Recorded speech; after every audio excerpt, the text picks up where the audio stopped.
Bueno, esto es más complicado de lo que parece.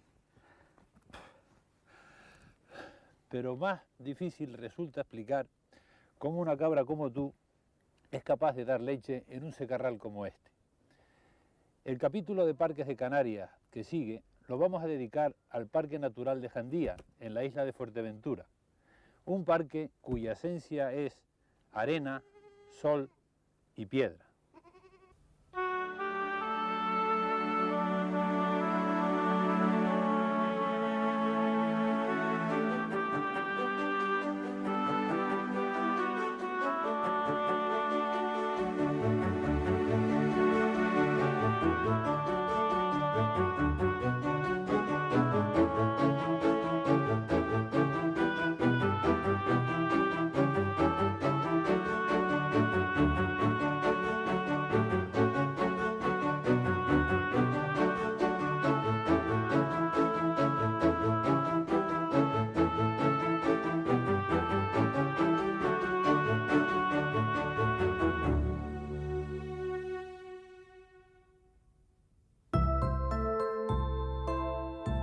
La isla de Fuerteventura, pese a ser la segunda en extensión del archipiélago, es la menos densamente poblada debido a razones históricas, pero sobre todo a su aridez.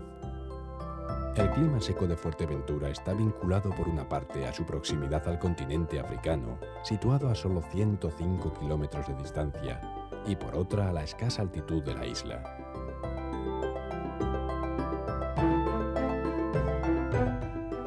Fuerteventura, con unos 20 millones de años de edad, es una de las islas más viejas de Canarias y la erosión se ha encargado de dejarla bastante llana. Por ello, las nubes que aportan los alisios no encuentran suficientes montañas que las frenen y simplemente pasan por encima. Quizás la única excepción a esta regla se encuentra precisamente en la región que vamos a visitar.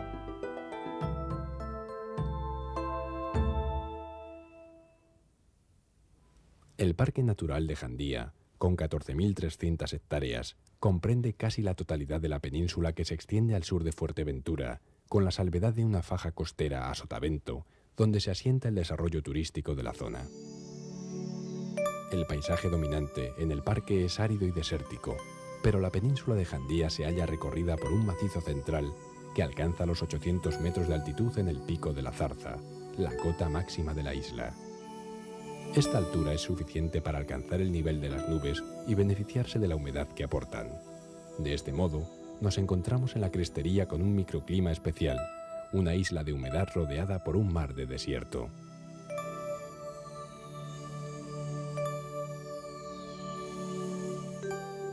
La ladera que recibe el impacto directo de las nubes es muy vertical, pero en los estrechos andenes que forman las viejas capas de basalto se acumula suficiente suelo que permite el crecimiento de plantas que tienen poco que ver con la vegetación subdesértica de cotas inferiores.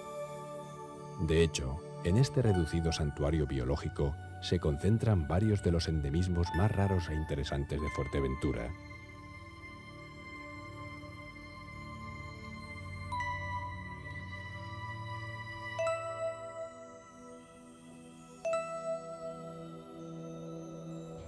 La especie más llamativa es la jorja, o tojía, de vistosas flores amarillas y con las hojas gruesas cubiertas de pilosidad que le dan aspecto sedoso. Sus troncos son muy leñosos y retorcidos, y gracias a la humedad que aporta la bruma, se encuentran tapizados de musgos, hierbitas pasteleras y otras plantas que crecen sobre ellas. Lo mismo ocurre sobre las rocas, donde también se forman jardines en miniatura.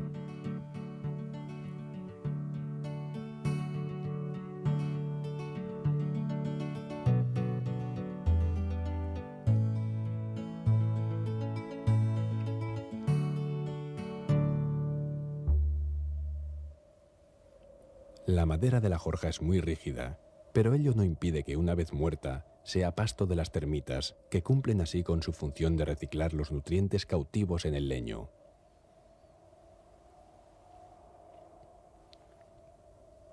La magarza de Jandía es más verde y jugosa que la jorja, por lo que no es de extrañar que atraiga a inquilinos como la nezara verde. Chinches de las plantas como esta usan su pico a modo de aguja para pinchar los tallos y extraer la savia que circula por dentro.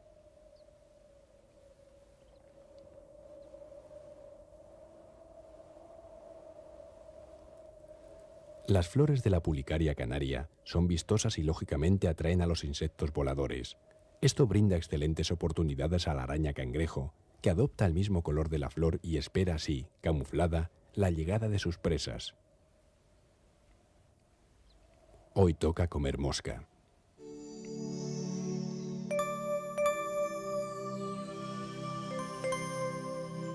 Jandía cuenta también con un tajinaste exclusivo de sus cumbres, una especie de porte bajo y ramificado con delicadas flores blancas y azuladas.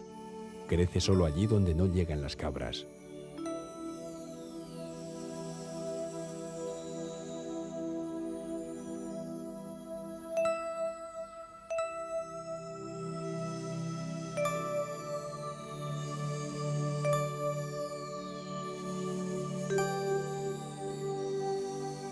Por el suelo podemos encontrar toda suerte de insectos, pero centraremos nuestra atención en otro invertebrado, el caracol.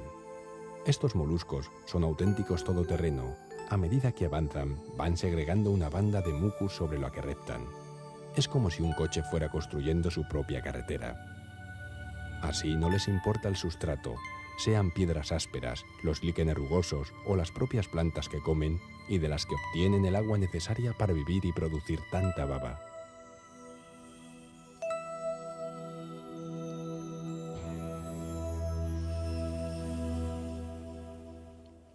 La vertiente sur de la cumbre no es tan empinada como la norte y resulta fácilmente accesible, no solo a las personas, sino también al ganado. Allí la vegetación está fuertemente castigada por el diente de cabras y ovejas.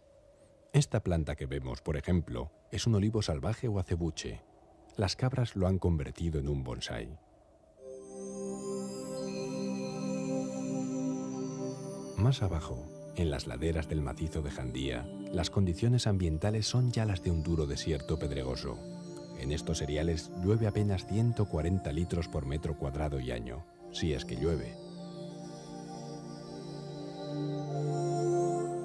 El sol castiga el terreno con rudeza el 75% de las horas posibles, y la temperatura de las piedras, si son oscuras, pueden alcanzar los 66 grados centígrados.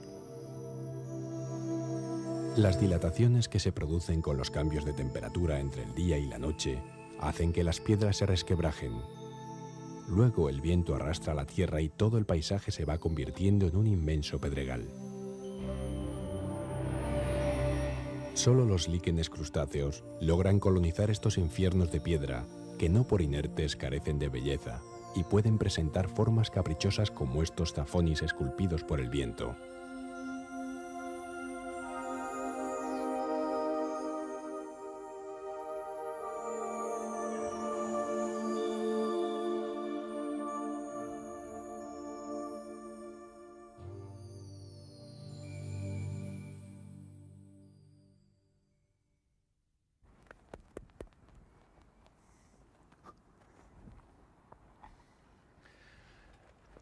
Estas estructuras no son plantas fosilizadas, aunque así pudiera parecer. Los basaltos antiguos, cuando se descomponen, liberan bicarbonato cálcico, que después precipita como carbonato cálcico, en este caso, alrededor de las raíces de las plantas por donde escurre el agua. De esta manera se forma una funda rígida que envuelve a la raíz y cuando ésta muere deja el alma hueca.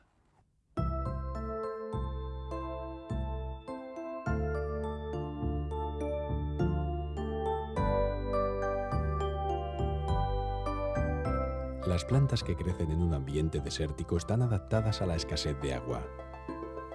Por una parte desarrollan un sistema de raíces superficiales muy extenso para aprovechar al máximo la lluvia disponible.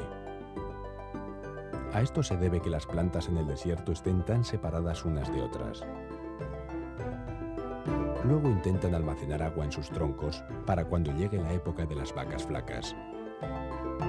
Finalmente, para perder la mínima cantidad de agua posible, se recubren de cera o pelos, reducen el tamaño de las hojas, las dejan caer en verano o las transforman en espinas.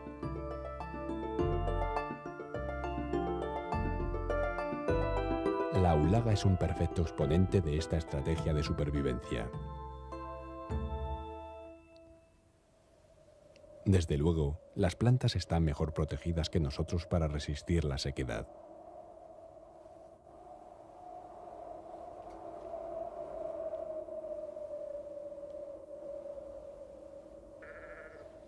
Hemos sorprendido a una pareja de cabras salvajes y aquí tenemos a un grupo de burros cimarrones, igualmente desconfiados. Según datos del ingeniero italiano Torriani, a finales del siglo XVI existía en Fuerteventura una cabaña de 60.000 cabras y ovejas, 4.000 camellos, 4.000 burros, que constituyeron plaga, y 1.500 vacas, además de otros 70.000 animales más que devinieron asilvestrados. Ante tales cifras y viendo cómo trabajan estas máquinas de podar con 4 patas, cabe preguntarse cuánto de desierto le debe Jandía al clima y cuánto a los grandes mamíferos introducidos por el hombre.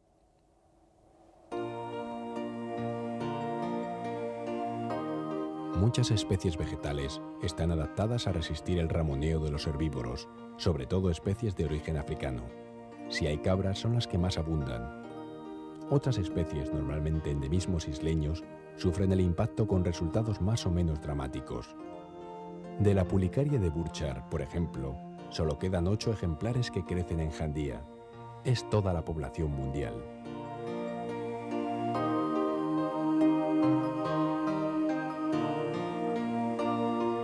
Uno de los tesoros vegetales exclusivos de este parque natural es el cardón de Jandía, símbolo vegetal de la isla de Fuerteventura.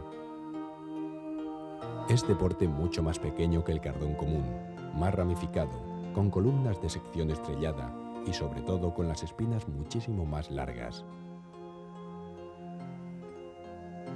Crece igual de lento que su congénere y en el tono verde de las puntas podemos reconocer su último periodo vegetativo.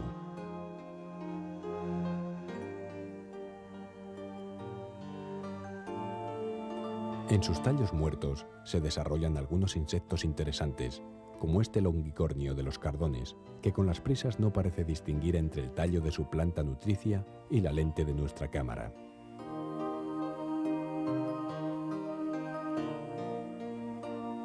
Las plantas también usan sus pinchos para protegerse de los herbívoros. En el parque hay algunos ejemplares del cardón común de Canarias, una fortaleza inexpugnable, circunstancia que aprovechan otras especies para buscar refugio. Lo mismo busca la giralda amarilla dentro del cardón de Jandía. Un personaje que también ha elegido los pinchos como mecanismo de defensa es el erizo moruno, un simpático animal completamente inofensivo sobre el que ha caído la desgracia de la superstición.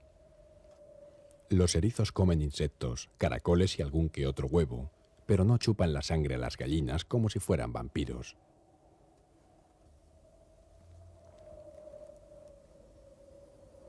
Las aves que pueblan los eriales no son fáciles de ver. Algunas, como los alcaravanes, se quedan tan inmóviles que solo el ojo experto es capaz de localizarlas. Otras, como la uvara o abutarda canaria, son realmente escasas. En el pasado abundaban hasta el punto de mantenerlas en los gallineros, pero se han cazado en exceso y hoy sobrevive apenas un centenar de parejas. La uvara es el símbolo animal de Fuerteventura y la mayor de nuestras aves. Para criar necesita tranquilidad y grandes espacios abiertos, como los que le brinda el Parque Natural de Jandía.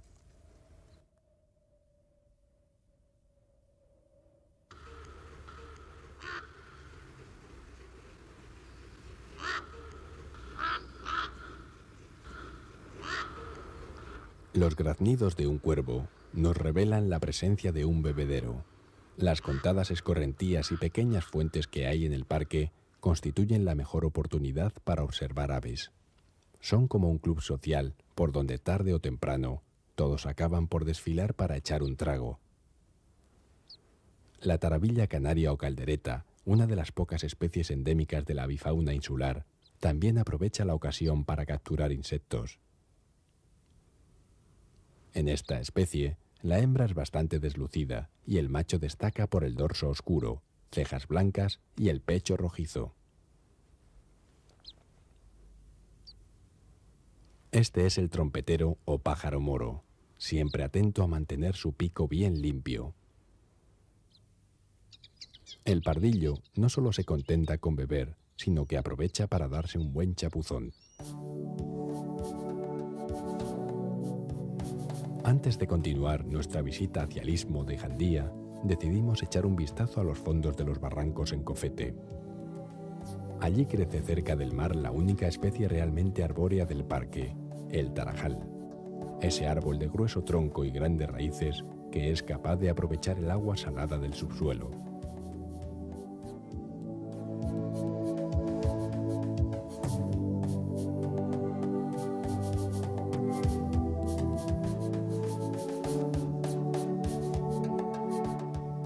En las paredes de los barrancos de Cofete también se pueden observar playas levantadas y fósiles, expuestas por la erosión, así como otras estructuras geológicas complejas que hablan de la antigüedad de la isla.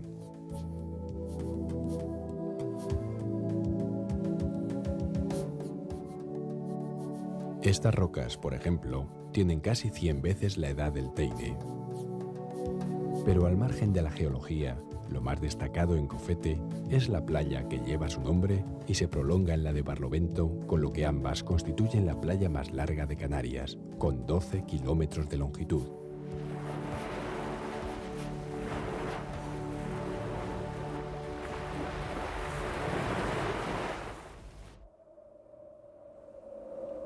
En los barrancos de Sotavento nos encontramos con una sorpresa: ardillas.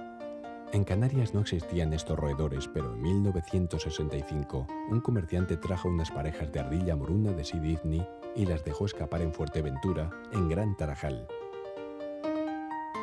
En los 30 años que han transcurrido desde entonces, las ardillas se han extendido por gran parte de la isla, unas veces por su propio medio, otras de la mano del hombre, que encuentra simpáticos a estos animales. El territorio semidesértico de Fuerteventura resultó ser un hábitat perfecto para ellas.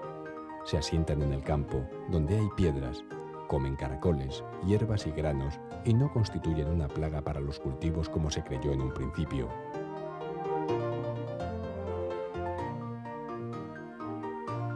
De todas maneras, y por muy atractivas que sean, se debe evitar la introducción de especies ajenas a la fauna nativa canaria.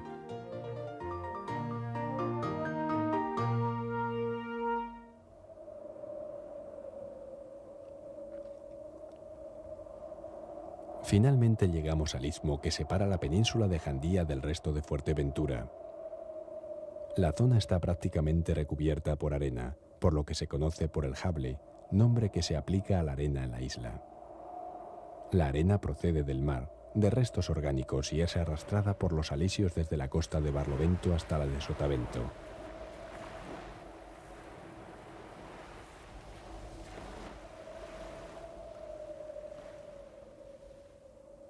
La dinámica de la arena está pues condicionada por el viento, y viento no es algo que falte en esta isla, como lo sugiere su propio nombre, Fuerteventura.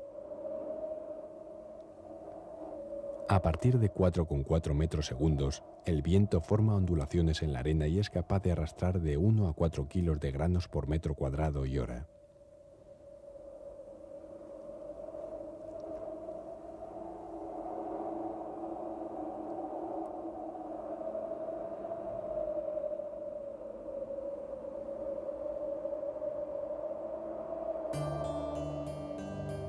Las plantas forman pantallas que frenan el viento y la arena se deposita rápidamente detrás de ellas. Así la vegetación puede llegar a fijar pequeñas dunas, que si no se irían desplazando lentamente a razón de unos 7 centímetros al día.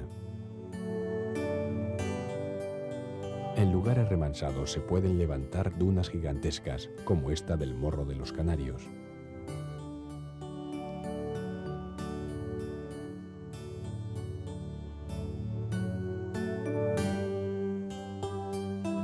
Pero no todo es arena. Si nos fijamos con atención en el suelo, podemos descubrir infinidad de restos de caracoles y unas formaciones muy peculiares.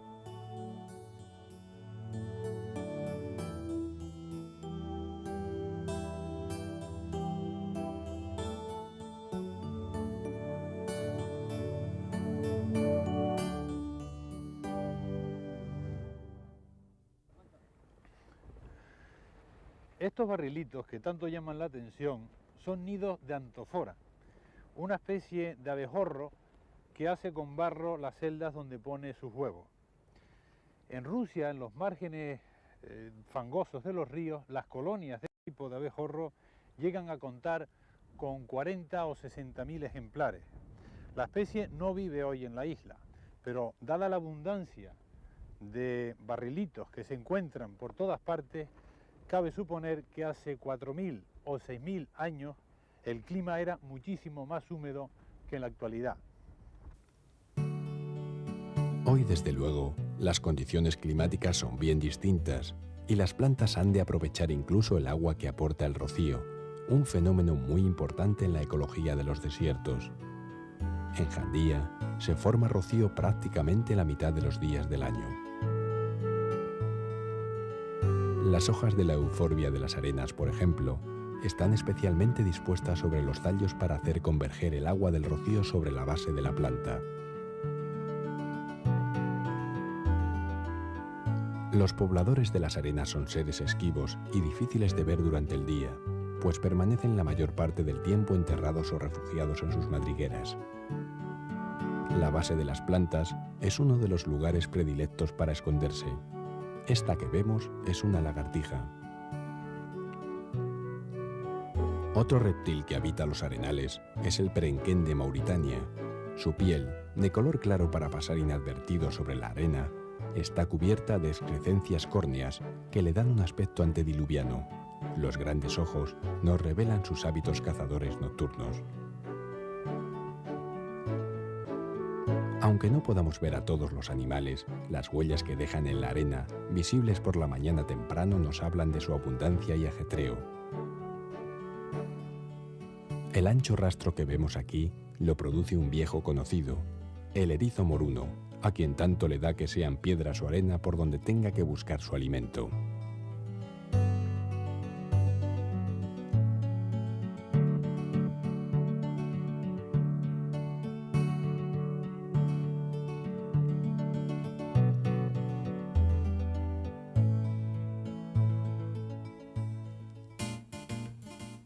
Habitantes típicos de los desiertos son los escarabajos tenebriónidos, fáciles de reconocer por su color negro mate. Los élitros están soldados en la espalda, dejando una amplia cámara de aire que hace de aislante. Tampoco les gusta mucho el sol, y desde que pueden, se entierran. Este subterfugio puede servir para huir del calor, pero no de la abubilla o tabobo, que no se deja engañar y sabe bien dónde buscar su alimento.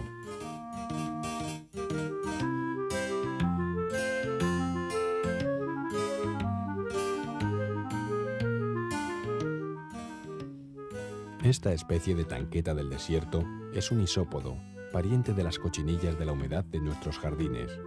Camina tan deprisa para no quemarse con la arena que puede superar los 50 grados de temperatura.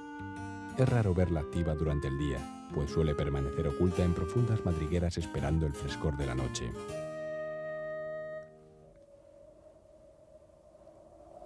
Cuando la arena llega al otro lado de la isla, a la costa de Sotavento se deposita en forma de playas. Algunas son amplias y muy extensas, mientras que otras son encajadas y recoletas.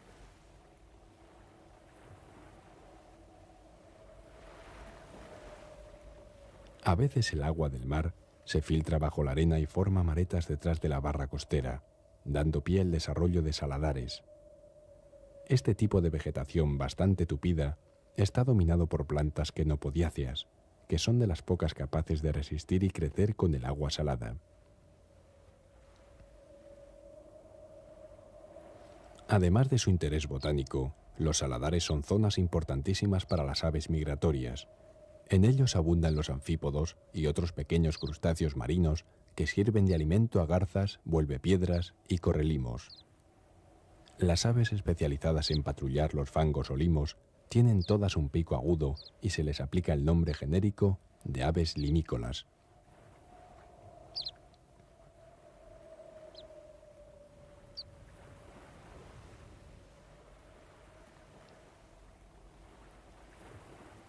Aquí vemos al chorlito patinegro o patito en plena actividad, una de las pocas limícolas que nidifica en Canarias. Su nido es muy rudimentario, un hoyo entre los guijarros del suelo, sin mayor protección que el perfecto camuflaje de los 2 o 3 huevos de que consta la puesta.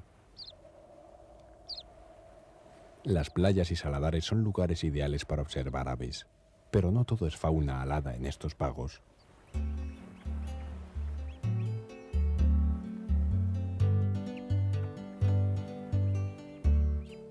Mar, playa y buen clima son los componentes básicos para el desarrollo de una de las industrias mundiales más florecientes en la actualidad, el turismo.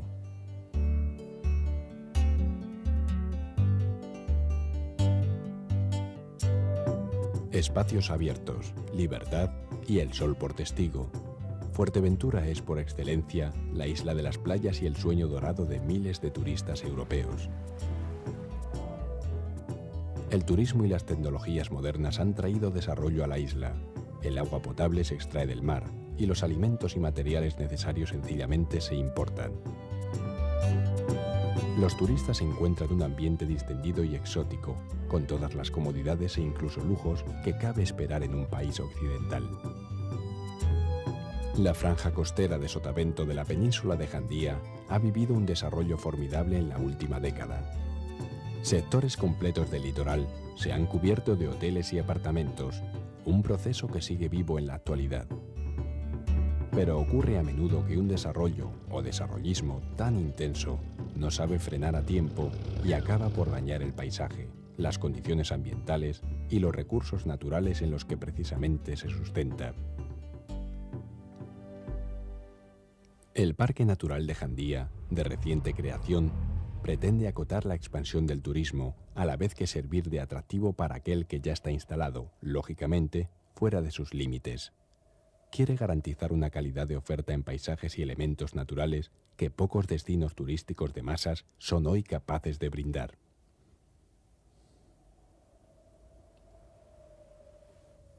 Desarrollo y conservación. Jandía puede convertirse en un excelente ejemplo de que ambos conceptos son compatibles y complementarios.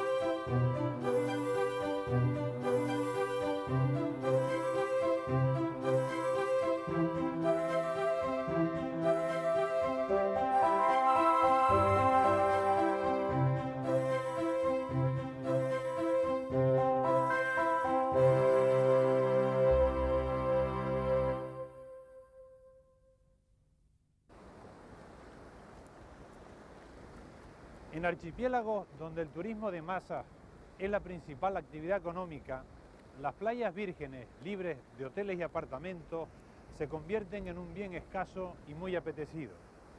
Por ello, el Parque Natural de Jandía se ha creado, entre otros motivos, para proteger playas como esta y que todos los canarios puedan ver cómo son y qué bonitas.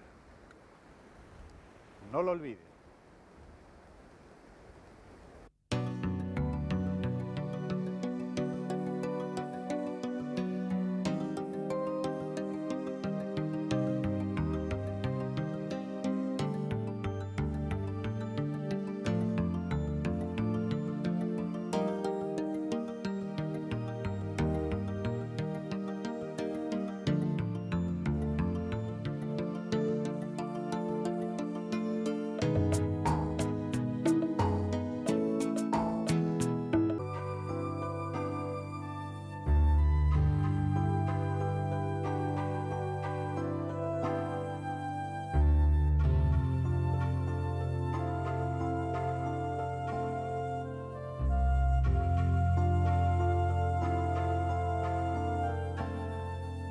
Manso unas veces, agresivo otras, el mar cobra especial relieve en esta antigua Maxorata que amolda su tierra en suaves curvas a las exigencias del viento. Nuestro recorrido aéreo nos llevará a visitar, primeramente, el municipio capitalino de Puerto del Rosario y posteriormente, en una primera fase, los de Antigua y Tuineje.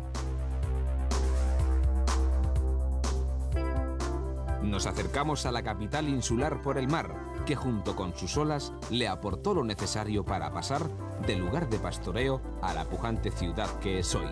La antigua Puerto Cabras no conoció poblamiento hasta finales del siglo XVIII y su crecimiento inmediato es deudor de su puerto, por donde se exportaba barrilla y cereales. Ciudad abierta al mar, próxima a cumplir su bicentenario, se asoma al océano por sus avenidas y calles.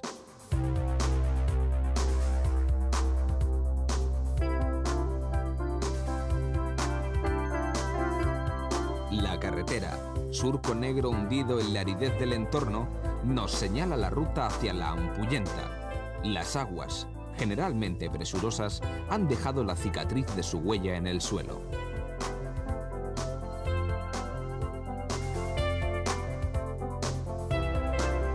La ermita de San Pedro de Alcántara merece una visita despaciosa.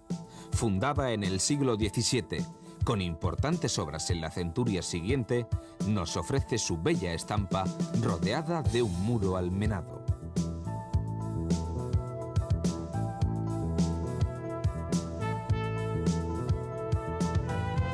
Nuevamente en el aire, seguimos la llamada del mar que nos aguarda.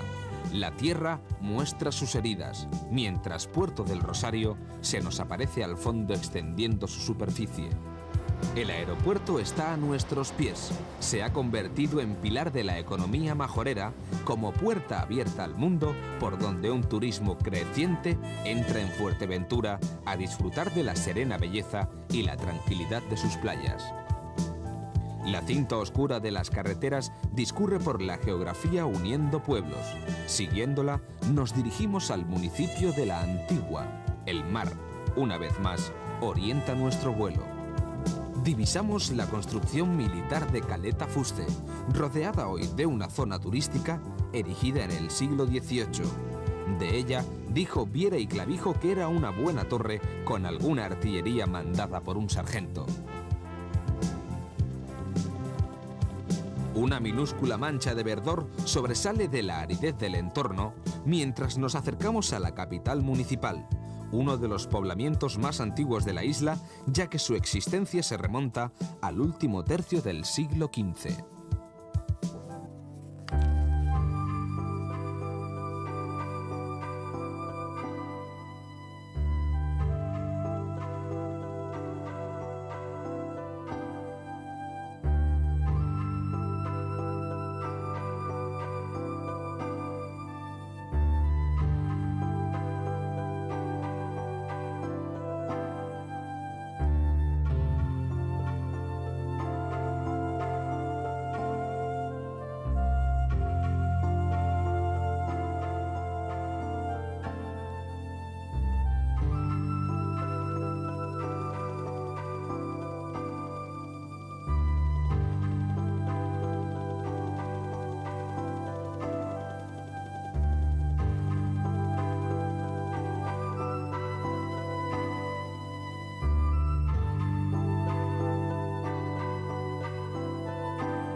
Y nuevamente el mar, sereno y calmo, orgulloso de lo azul de sus aguas, se adhiere a la costa, abrazándose a ella y asumiendo su forma.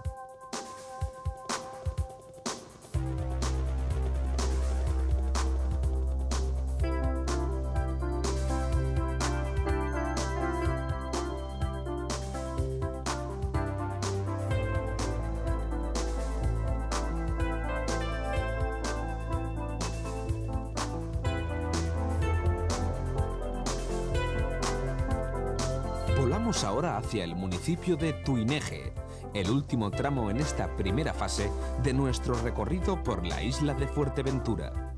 Zona habitada antes de la conquista, solo era un modesto pago a finales del siglo XVI, con una pequeña ermita dedicada a San Miguel, y no consigue su independencia administrativa hasta la centuria pasada.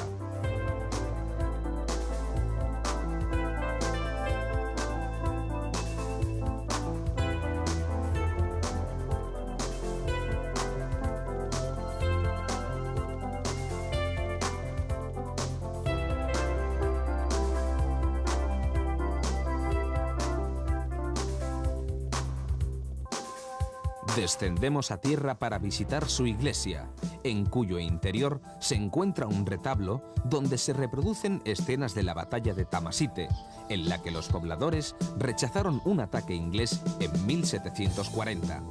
Nos asomamos a sus calles, donde las primitivas edificaciones se confunden con la tierra, evitando el color blanco en acción de camuflaje ante los reiterados ataques piráticos. Volamos ahora hacia Gran Tarajal, lugar prácticamente despoblado hasta el pasado siglo, por donde se entraba y salía de estas tierras. Por aquí arribaron corsarios y piratas y también obispos en sus visitas pastorales.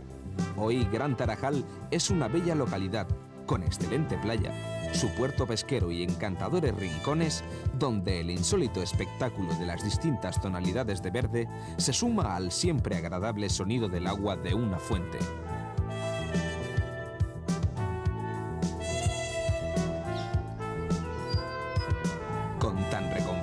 Estampa, finalizamos la primera parte de nuestro recorrido. Visitaremos ahora los otros 3 municipios de la isla: Pájara, Betancuria y La Oliva.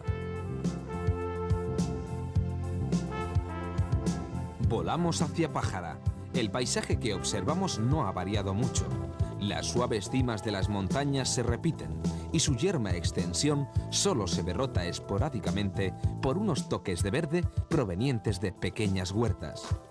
Llegamos a Pájara, otro de los poblamientos más antiguos de Fuerteventura, que alcanzó la municipalidad en 1812 y que tan importante papel jugara en la defensa de la isla contra las invasiones de piratas.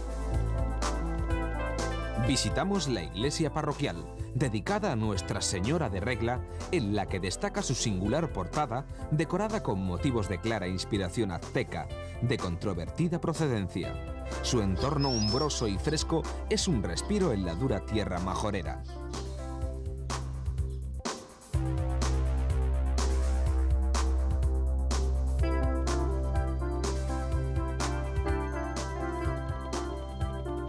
De nuevo el mar, como siempre, que se nos muestra ahora embravecido, atacando con furias blancas de espuma la sufrida costa, herida y recortada por los embates.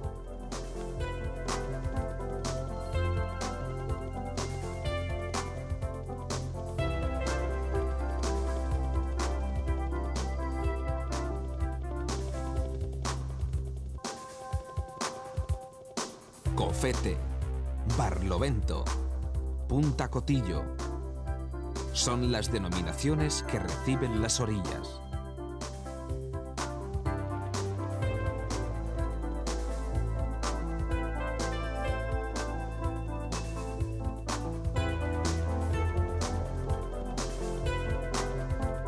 Estamos llegando al extremo sur de la isla y nos acercamos al Faro de Jandía. Su altiva estampa se yergue a nuestros pies en su soledad.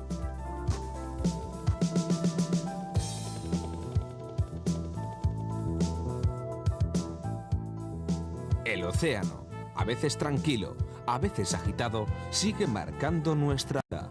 Sus tonos azulados de variada intensidad contrastan con los apagados colores de la tierra. Se conservan así especies botánicas casi desaparecidas, como el cardón de Jandía y la uvara. En sus cercanías se levanta una de las principales zonas turísticas de la isla, en Morrojable, e inmediatamente las inigualables playas de Sotavento, de brillantes arenas suavemente acariciadas por el mar. Sus aguas son refugio de una gran variedad de peces y su climatología las hace ideales para la práctica de cualquier actividad deportiva acuática. las dunas se alzan en cambiante fisonomía, agarradas a la tierra por su peculiar vegetación.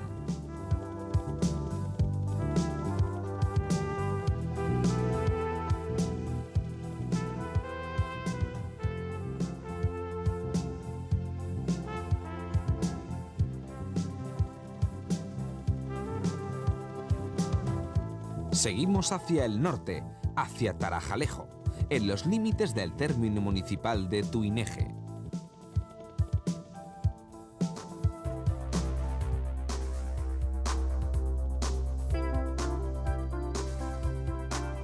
Sobrevolamos el paisaje abrupto y seco en dirección a Betancuria, fundada en 1404 por el conquistador Jean de Betancourt, de quien lleva el nombre, siendo la segunda ciudad en importancia de las Canarias cristianizadas. Elevada a sede episcopal por el Papa Martín IV, tuvo catedral, aunque ningún obispo residiera en ella. Llegó a ser capital insular hasta 1834. Su tierra, frecuentemente arrasada por los piratas berberiscos, ofrece hoy algunos rincones de verdor. Visitamos la iglesia parroquial, hermosa construcción que sustituye a las primeras edificaciones del siglo XV con sus 3 naves y la torre, construida por Pedro Párraga en 1691.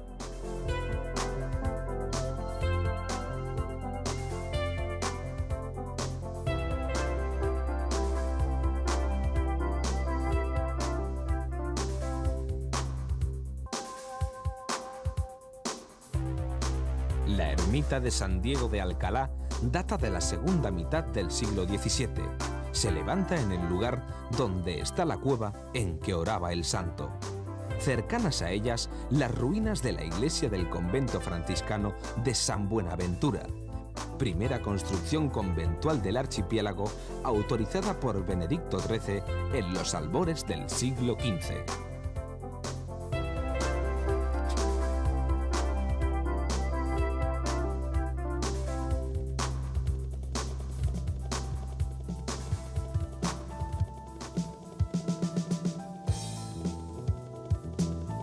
Desde lo alto, una última mirada a esta villa, conjunto histórico-artístico, y volamos hacia Vega de Río Palmas, donde se encuentra el santuario de Nuestra Señora de la Peña, patrona de la isla.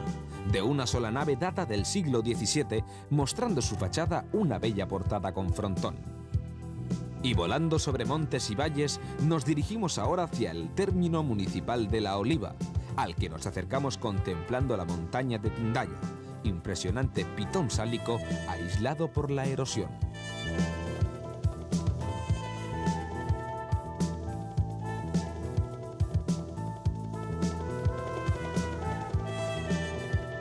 Desde lo alto divisamos la capital de este municipio, sede al parecer del antiguo reino prehispánico de Maxorata, que alcanzara su independencia administrativa en los principios del siglo XIX. Su iglesia parroquial es una de las más espaciosas de la isla, puesta bajo la advocación de Nuestra Señora de Candelaria. Su campanario de cantería negra vista recientemente se ha recubierto de tejas.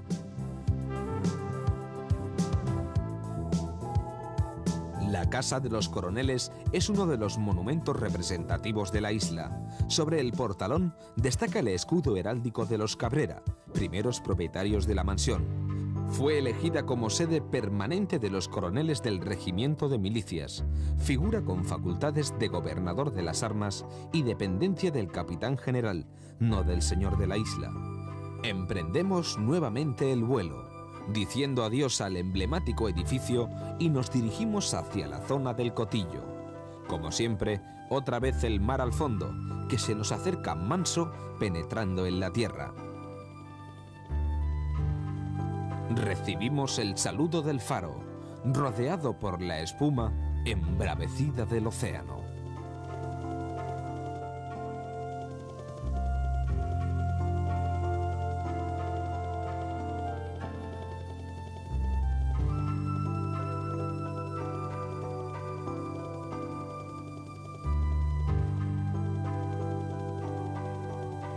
Divisamos el Castillo del Tostón, fortificación levantada en el siglo XVIII que jugara importante papel en la defensa de la isla.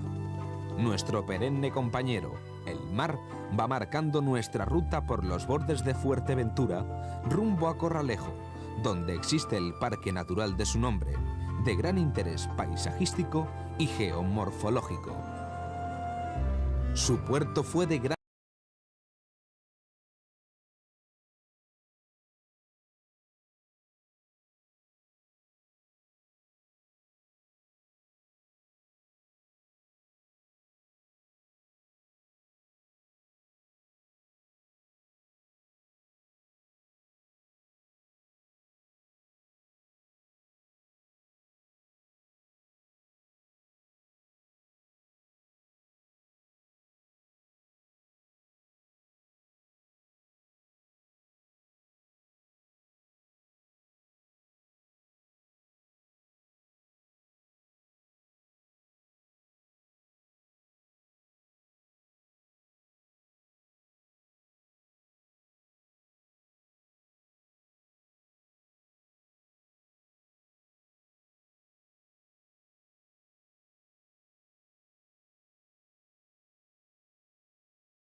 Fuerteventura, la más larga de las Islas Canarias, extiende sus tierras sobre las aguas del Atlántico.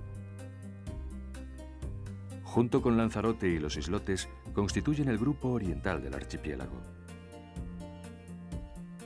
Es una isla árida, debido a su enclave en una zona de desiertos subtropicales y también porque su escasa altura hace que apenas retenga la humedad que aportan los vientos alisios. Fuerteventura se extiende en persistentes llanuras solo cortadas por suaves montículos de poca altura. Pero lo más característico de ella son sus playas. Su topografía costera le da carácter también bajo la superficie y predominan los fondos arenosos debido a que está rodeada por una plataforma poco profunda.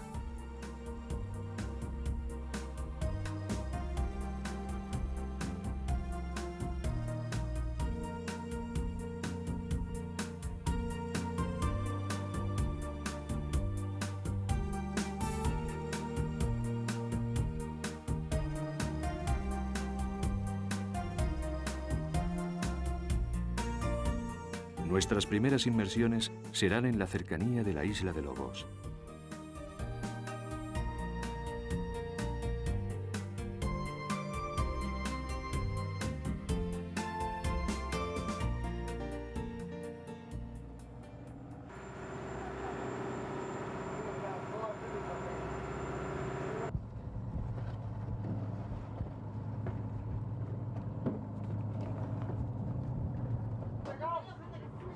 La preparación exhaustiva de nuestro material técnico es rutinaria. Pero una vez dentro del agua, mientras bajamos, nos invade una sensación expectante de desafío. Sabemos que cada inmersión nos brindará inesperadas sorpresas. Terminamos nuestro descenso en un paraje submarino espectacular. El fondo está compuesto por una serie de cornisas donde varias especies de peces se refugian. Encontramos un grupo de jureles. Estos peces están habituados a la presencia de los submarinistas, ya que es un lugar muy frecuentado por un centro de buceo. Gracias a ello, no han sido pescados y gozan de especial protección. Son fácilmente identificables por una llamativa línea amarilla que recorre longitudinalmente su cuerpo y aletas hasta la cola. Se sabe que habitan este lugar desde hace al menos 15 años, ya que a algunos individuos se les ha ido observando en su crecimiento. Al igual que los medregales, los jureles pertenecen a la familia de los carángidos.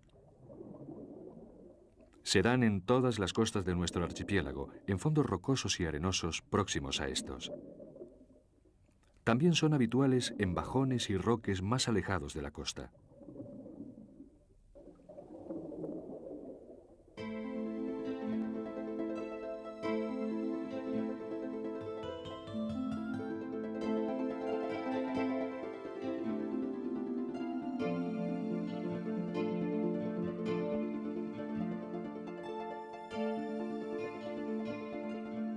Es una especie gregaria, es decir, se reúnen en cardúmenes.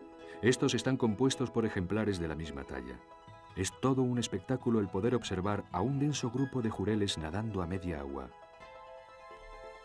Sus evoluciones nos fascinan y por unos instantes hacen que nos sintamos parte de su mundo.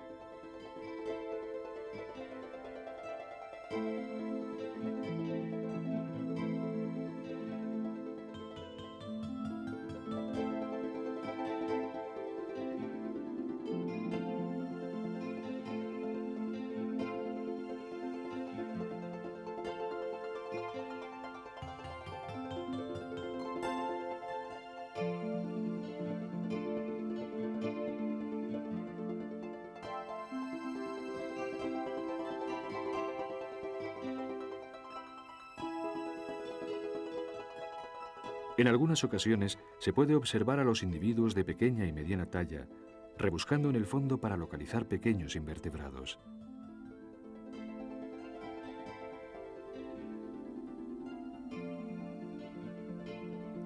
Hemos podido observar un extraño y llamativo comportamiento en algunos individuos, sin que conozcamos hasta ahora las causas que lo motivan.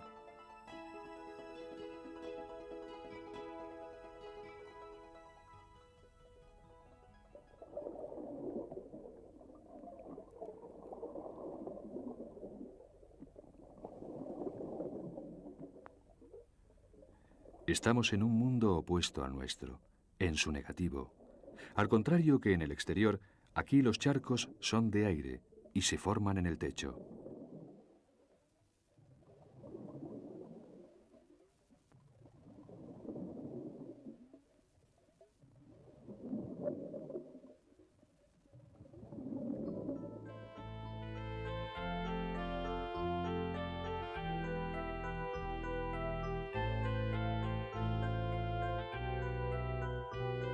Esta cornisa acoge también a un cardumen de seifías. Es otra de las especies de sargos en Canarias. Son ejemplares inconfundibles por dos bandas transversales de color oscuro, una detrás de la cabeza y la otra justo donde empieza la cola. Son gregarios, formando grandes cardúmenes, aunque también se han observado ejemplares solitarios. Nadan cerca del fondo en busca de pequeños invertebrados, tarea que en ocasiones comparten con jureles y salmonetes. Este pez es más desconfiado que el resto de los sargos, sobre todo ejemplares de mayor talla.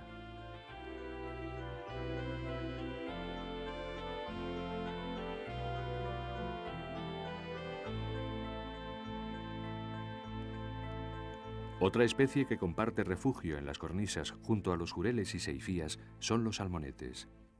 forman pequeños cardúmenes y son frecuentes en todo tipo de fondos. Tienen una aleta dorsal de color negro. Al parecer, la utilizan como señal de peligro y la repliegan al posarse en el fondo. Presentan un par de barbillones que tienen debajo del maxilar inferior. Estos están provistos de órganos sensoriales que utilizan para localizar a sus presas, principalmente pequeños moluscos, crustáceos y poliguetos. En ocasiones se mimetizan con el sustrato donde se encuentran.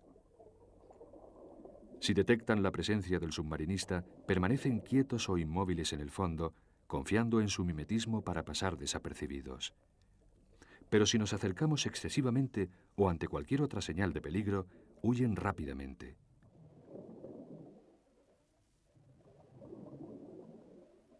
La técnica de la que dispone el hombre actualmente nos permite contemplar esta increíble parte del universo, pero tiene limitaciones y debemos emprender el regreso a la superficie.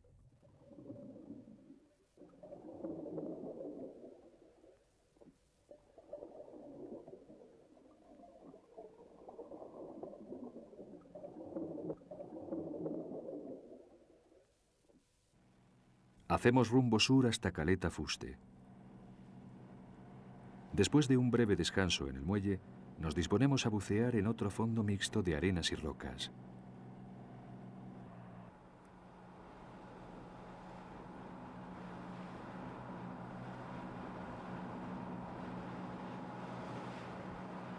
Queremos filmar algunas especies que son escasas en nuestras aguas debido al acoso al que son sometidas por los pescadores. Vamos a aprovechar que esta zona es respetada de una forma tácita, ya que es frecuentada por un centro de buceo.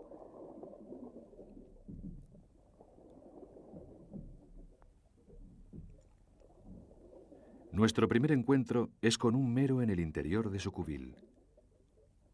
Es uno de los peces más conocidos en el archipiélago, siendo más frecuente en las islas occidentales. Se da en fondos rocosos hasta 200 metros de profundidad. Presentan el cuerpo salpicado de manchas claras y la zona ventral de un vivo color naranja. Los juveniles tienen colores muy vistosos, pero a medida que van creciendo, van perdiendo las manchas y atenuándose ligeramente la coloración. Es un gran depredador de cefalópodos, peces y crustáceos. El mero espera su comida en su refugio o quieto sobre el fondo. Cuando se pone a su alcance alimento o alguna presa, abre la boca de golpe. El vacío que crea la boca abierta succiona literalmente su alimento. Cuando caza, si la presa no cabe dentro, sobresale la cola, que queda sujeta por unos dientecillos y unos labios carnosos, hasta que los dientes de la faringe del mero acaban con la cabeza de su víctima.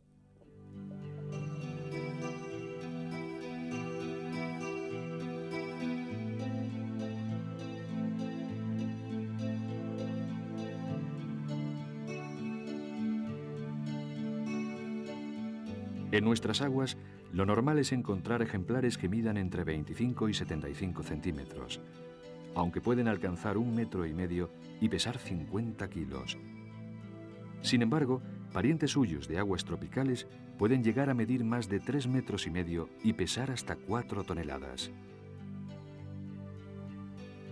Debido a las grandes tallas que puede alcanzar el mero y a la manera en que engulle sus alimentos, resulta interesante especular si pudo ser un miembro de esta especie el que dio origen a la historia bíblica de Jonás y la ballena.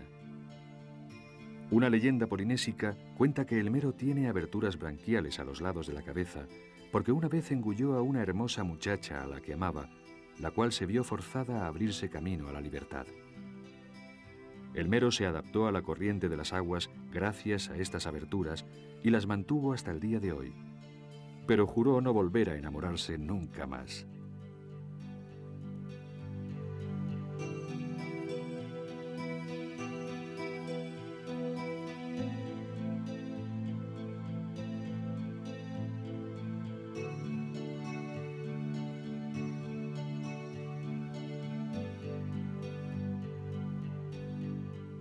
Pertenece a la misma familia que los abades y las cabrillas. Es solitario, territorialista y de costumbres sedentarias. nada pausadamente recorriendo los fondos próximos a las grietas y cuevas que le sirven de refugio, a donde se dirige rápidamente si se ve acosado. En ocasiones, varios individuos comparten una misma zona donde abunda el alimento o donde se les da de comer. El mero tiene una cola amplia y suave. Para ponerse en movimiento bruscamente, da un fuerte coletazo. Con respecto a los buceadores, es primeramente desconfiado debido a que es una de las presas más codiciadas por los pescadores submarinos. Sin embargo, puede acostumbrarse a la presencia del hombre, llegando incluso a comer de su mano.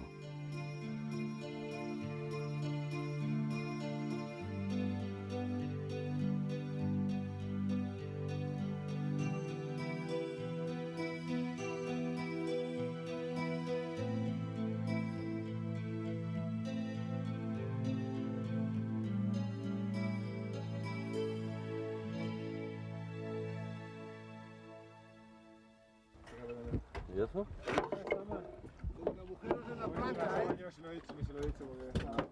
Bien, fascinante. Está chulo, chulo el barco, ¿eh?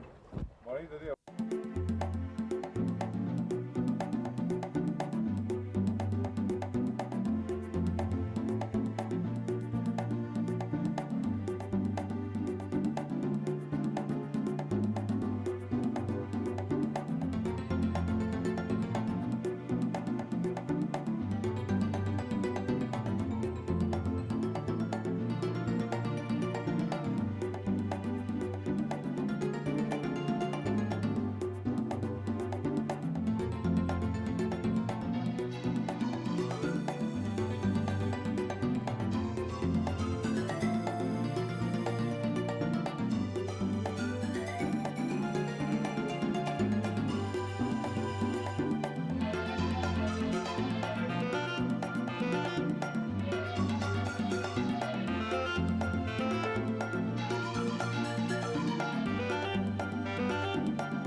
Estamos intentando mostrar la parte más bella y espectacular de nuestros fondos.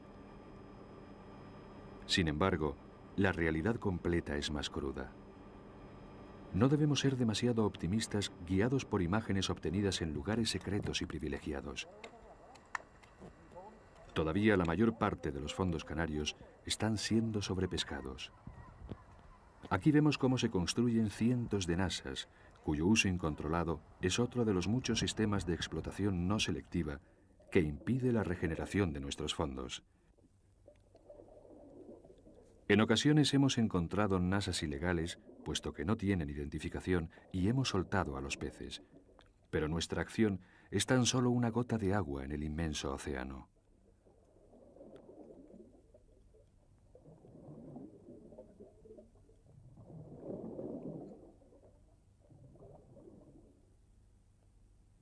Nos dirigimos hacia Morrojable, donde hay varios centros de buceo. Queremos aprovechar esta circunstancia para poder filmar peces que están acostumbrados a la presencia del hombre.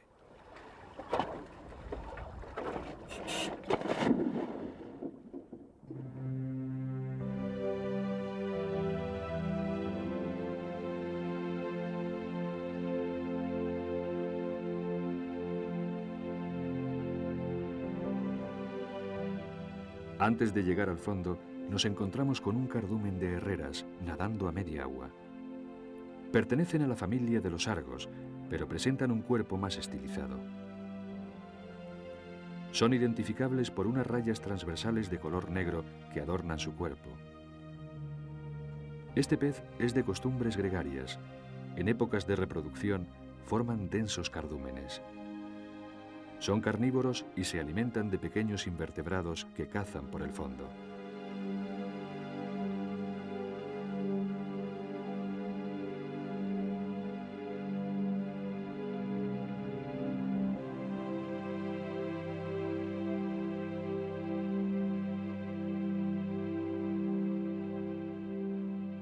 Este grupo de herreras nos ha conducido hasta un fondo de anguilas jardineras. A esta especie se le denomina así por el aspecto de sembrado de sus colonias. Pertenecen a la misma familia que los congrios. Son bastante frecuentes, aunque solo las conocen los aficionados a deportes submarinos. Miden hasta 60 centímetros de longitud, pero solo asoman una pequeña parte de su cuerpo. Permanecen erguidas sobre su cola con el resto del cuerpo en un agujero que ellas mismas fabrican y revisten interiormente de mucosa. Desde lejos son muy fáciles de ver, pero a partir de una cierta distancia comienzan a introducirse en sus refugios. Esto hace que sea muy difícil filmarlas en aproximación. Permanecen verticales sobre la arena, orientadas contra la dirección de la corriente que les suministra sus presas, organismos planctónicos y entónicos. Son de actividad diurna, permaneciendo durante la noche ocultas en sus galerías. Forman grandes colonias de hasta una decena de individuos por metro cuadrado. Parece que en sus comunidades impera un orden social rígido, con machos dominantes, harenes y líneas de propiedad estrictas. Mediante técnicas especiales consistentes en la colocación de pantallas en el fondo para camuflarse, los científicos han conseguido contemplar la pelea, hocico con hocico, de dos anguilas jardineras macho defendiendo su territorio.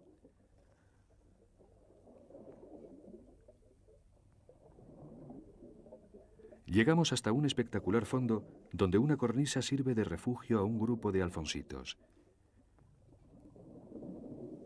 Estos peces son bastante frecuentes en fondos rocosos y mixtos. Durante el día se pueden ver grandes concentraciones en las cuevas o grietas. Estos animales son mucho más activos durante la noche, que es cuando abandonan su refugio para dispersarse y atrapar a sus presas. Lo más curioso de esta especie es que el macho es el encargado de incubar los huevos fecundados de la hembra en la boca hasta su eclosión, dejando de alimentarse durante este periodo.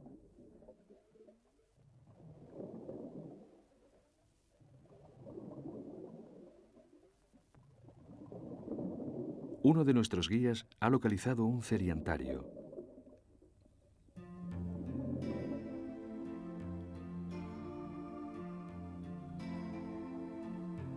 Estos invertebrados se asemejan mucho a las anémonas, sin embargo, pertenecen a otro orden. Disponen de varias coronas de tentáculos urticantes que despliegan y agitan en la corriente para captar a sus presas. Mientras no se alimentan, encogen los tentáculos como observamos en este ejemplar. Son antozoos solitarios que pueden llegar a medir más de 20 centímetros. Viven dentro de un tubo blando y carnoso, pero de paredes gruesas. El disco oral presenta dos tipos distintos de tentáculos, los marginales y los labiales. Ambos son más gruesos en la base, adelgazándose progresivamente hacia los extremos.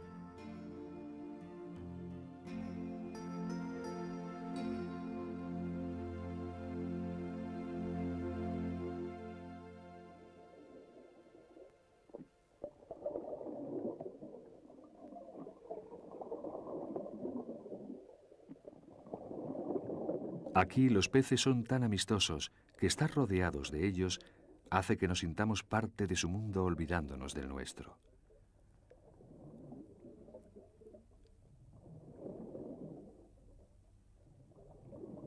Meros, fulas y bogas, todos vienen a comer de nuestra mano.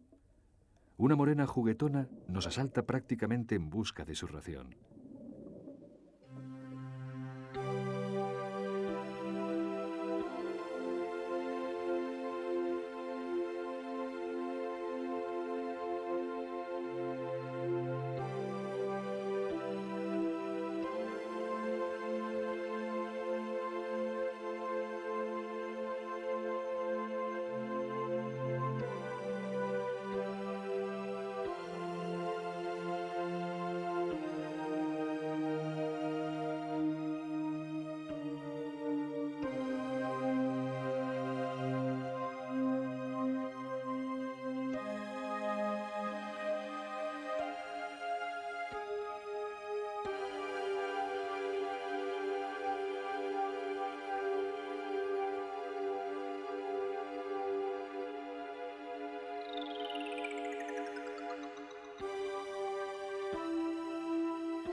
Debe ser responsabilidad de todos el que lugares como este dejen de ser una excepción. Ya es hora de que el hombre empiece a ser más inteligente y no un inconsciente que solo piensa en su beneficio inmediato sin prever las consecuencias. Confiemos en que esta serie no se convierta en un futuro en el único medio que tengan nuestros hijos para contemplar la vida marina de nuestras aguas.